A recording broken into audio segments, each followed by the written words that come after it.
O relato de um espírito de uma professora que ficou preso no cemitério durante 20 anos. Ajude nosso canal se inscrevendo, curtindo o vídeo, comentando e compartilhando para os seus amigos.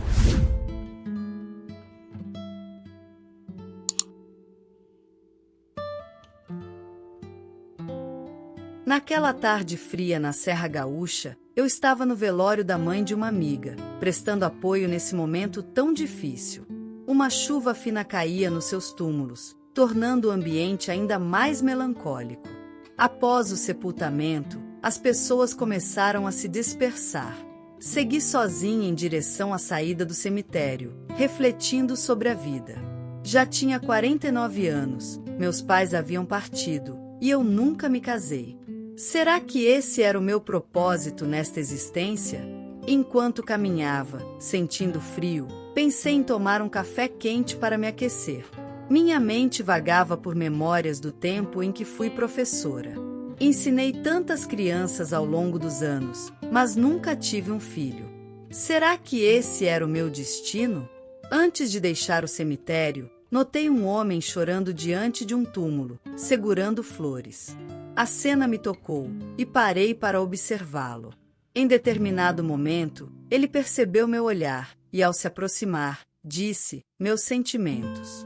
Respondi que estava ali para me despedir da mãe de uma amiga que havia partido para o mundo espiritual. Ele então me olhou e disse: "Quando o corpo perde seu fluido vital, o espírito se desprende dessa veste material. A alma continua viva." Aquilo me intrigou. Como ele falava com tanta certeza sobre a existência além da morte? "Me perdoe, não me apresentei. Meu nome é Jorge." Cleusa, respondi. Ele sorriu de forma cortês e, antes de partir, perguntou se eu morava por perto. Respondi que não, mas que estava ali para acompanhar minha mãe. Ele se despediu, saiu pelo portão, entrou no carro e foi embora. O tempo passou, e um dia minha amiga Sara, que havia acabado de ter um bebê e não podia sair de casa, pediu que eu levasse flores ao túmulo da mãe. Atendi ao pedido, e ao chegar ao cemitério, vi Jorge novamente. Ele estava no mesmo local, diante do túmulo da esposa, chorando como da primeira vez. A cena era idêntica. O frio e a garoa tornavam o momento ainda mais melancólico.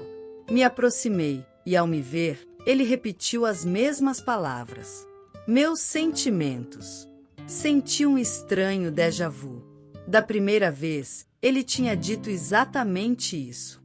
Então, resolvi perguntar: "Você gostaria de tomar um café?"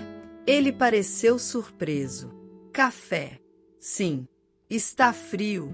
Jorge parecia perdido em seus pensamentos. Imaginei que ainda não tivesse superado a perda da esposa. Caminhamos juntos em direção ao portão, mas pouco antes de sairmos, ele disse: "Preciso ir. Foi um prazer vê-la novamente." E sem mais explicações, partiu. Que homem estranho, ele sempre repete as mesmas palavras. Eu gostava de caminhar. Seguia um longo trajeto até minha casa, que ficava em uma área rural. Cuidava da minha horta com dedicação, mantendo-a sempre bonita. Como vivia sozinha, ia com frequência ao cemitério levar flores para a mãe de Sara. Com o tempo, percebi um padrão.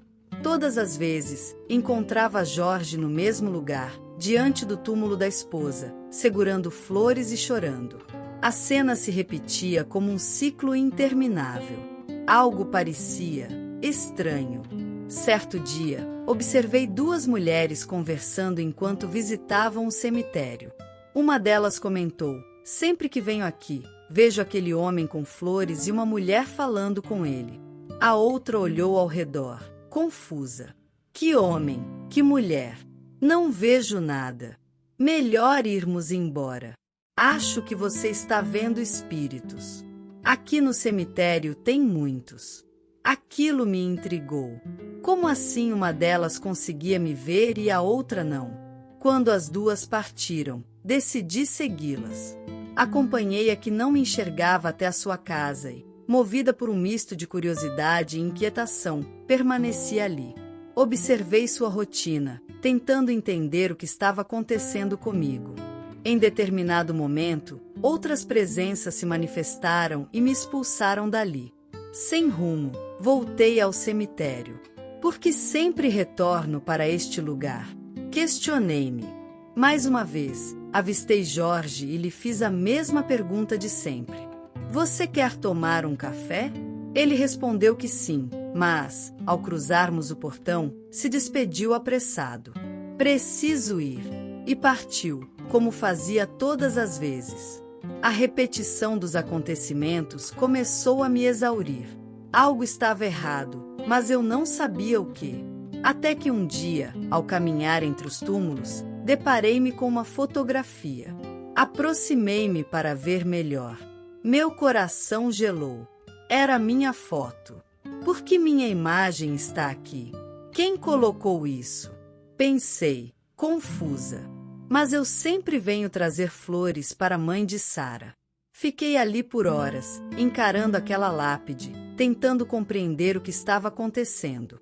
Até que uma mulher idosa se aproximou e, em silêncio, começou a rezar. Jesus, encaminhe minha sobrinha para sua luz divina. Não a deixe perdida. Se sua alma ainda não encontrou o caminho, ajude a seguir em paz. As palavras dela me causaram estranheza. Que oração esquisita, pensei. Mas por quê? Eu estou viva. Quando a mulher saiu, fui atrás dela. Entrei no carro sem saber bem o motivo, apenas sentindo que precisava de respostas. Chegamos a uma casa antiga, feita de madeira, com uma varanda florida e um banco de madeira ao lado da porta. O ambiente me trouxe uma sensação familiar, embora eu não soubesse explicar o motivo. Na cozinha, o cheiro de comida no fogão a lenha era reconfortante. Fiquei observando aquela senhora em silêncio. Eu não queria lhe fazer mal, apenas entender o que estava acontecendo comigo. Por que não me lembro dessa tia? Me perguntei. Com o tempo, fui ficando por ali, acostumando-me com a casa. Era um lugar agradável. Até que, em um dia de almoço com a família reunida, ouvi uma conversa que me gelou a espinha. Alguém tem visitado o túmulo da Cleusa? Para quê? Respondeu outra voz. Aposto que o espírito dela já não está mais lá. Se não estiver vagando por aí, do jeito que era ciumenta, o silêncio tomou conta de mim. Meu espírito estava vagando, eu estava morta, pobre Jorge. Ele sofreu tanto com ela. Apesar disso, era um homem bom, profundamente apaixonado. Mas o ciúme dela ultrapassava todos os limites. Enquanto ouvia aquela conversa, um turbilhão de pensamentos tomava conta da minha mente. Do que eles estão falando? Me perguntei. Outra voz se manifestou. Com certeza, ela deve estar no inferno. Que mulher difícil de lidar. Logo, outro homem respondeu. Não desejo isso para ela. O ciúme é uma doença e precisa ser tratado. Foi essa obsessão que a levou a tirar a própria vida. O silêncio pairou por um momento, até que alguém completou. Dizem que quem comete esse ato não tem perdão. Jorge sofreu demais com a morte dela. Seu coração frágil não resistiu. Fiquei paralisada. Meu Deus! Então eu morri? Como não me lembro disso? O que tornava tudo ainda mais confuso era o fato de Jorge também ter falecido. Mas se eu fui sua esposa, por que ele não me reconheceu? Atordoada, observei aquelas pessoas se levantarem e saí atrás delas.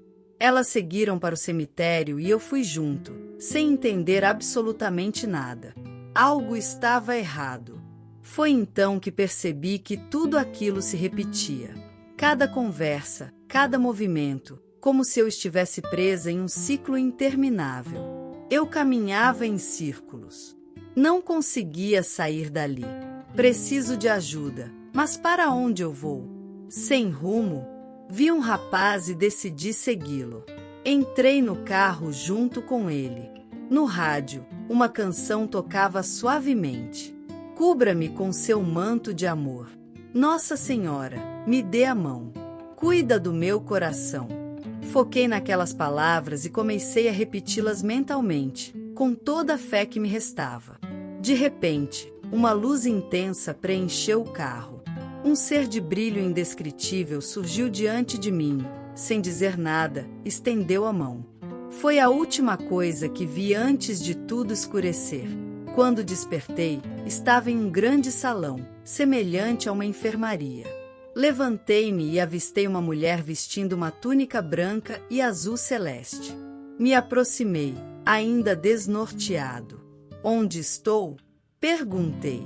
Ela sorriu com doçura e respondeu: Você foi acolhida no lar de Maria, mãe de Jesus. O que aconteceu comigo?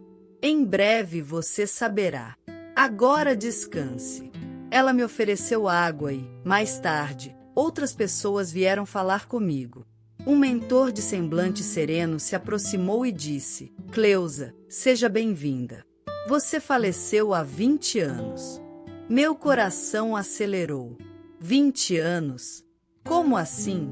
Até pouco tempo eu nem sabia que estava morta. Era como se eu estivesse presa em uma repetição interminável. O mentor me observou com paciência antes de responder.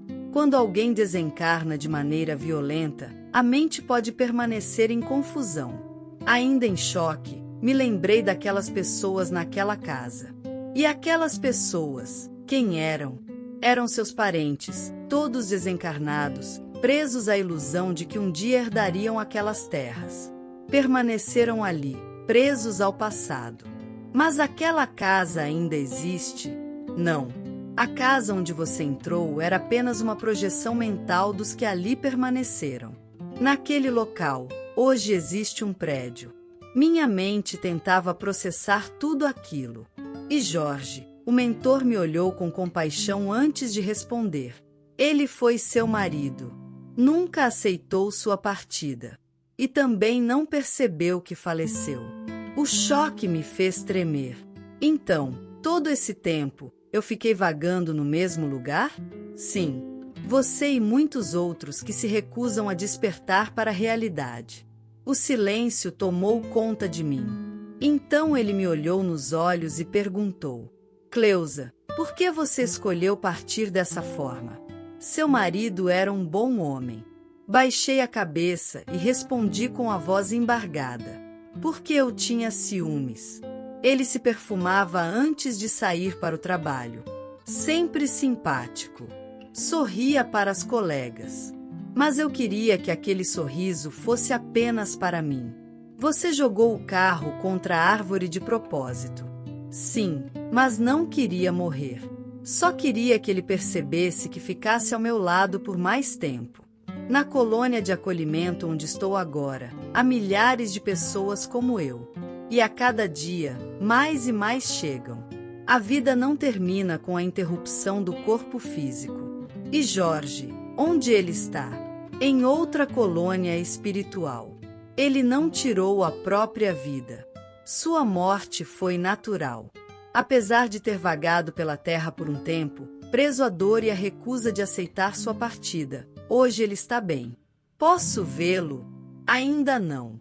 Primeiro, você precisa encontrar equilíbrio. E essa sempre foi uma dificuldade sua quando estava encarnada. Aqui, você receberá tudo o que precisa para se fortalecer. Mas isso leva tempo. Os anos se passaram. Comecei a montar o quebra-cabeça da minha vida terrena. E, finalmente, compreendi a gravidade do que fiz. Enquanto vagava pelo cemitério, misturava lembranças de outras vidas, acreditando que eram parte da minha existência atual. Fora do corpo físico, conseguimos acessar memórias do passado. Mas, como eu estava em desequilíbrio, tudo se embaralhou em minha mente. E agora, como viver sem Jorge? Hoje, o impacto do acidente causou traumas no meu espírito, principalmente no campo mental. Isso tornará minha próxima reencarnação mais desafiadora. Quando estive diante da dádiva da vida, cega pelo ciúme, tomei uma decisão impulsiva. Agora, preciso encontrar um caminho para reparar meus erros. Depois de anos na colônia, fui chamada para uma reunião especial. Além de mim, havia mais 3 mulheres que cometeram o mesmo erro em suas encarnações. Para aprendermos a lidar com nossas emoções e seguirmos um novo caminho, tomamos uma decisão. Esaura reencarnaria primeiro. Ela seria minha mãe. Marcele seria minha irmã. Todas nós interrompemos a própria existência por desequilíbrio emocional. E para que possamos evoluir, enfrentaremos desafios semelhantes em nossa nova jornada. Teremos dificuldades cognitivas, como déficit de atenção e problemas de aprendizado. Nossa trajetória exigirá esforço e dedicação para superar as fragilidades que nós mesmas causamos em nosso espírito. Agora, chegou a minha vez de reencarnar. Por isso, me foi permitido compartilhar minha história. Hoje, reconheço que o amor de Deus é infinito. Ele nos ama sem condições. Nos acolhe mesmo quando erramos. Sou grata à Escritura por registrar minha experiência, pois espero que ela sirva de alerta e reflexão. E a todos que ainda estão na Terra, deixo um conselho. Busquem ajuda quando sentirem que não conseguem lidar sozinhos com suas dores. Deus sempre oferece um caminho, mas sem fé não conseguimos enxergá-lo. Se você pedir com um coração sincero, o auxílio virá.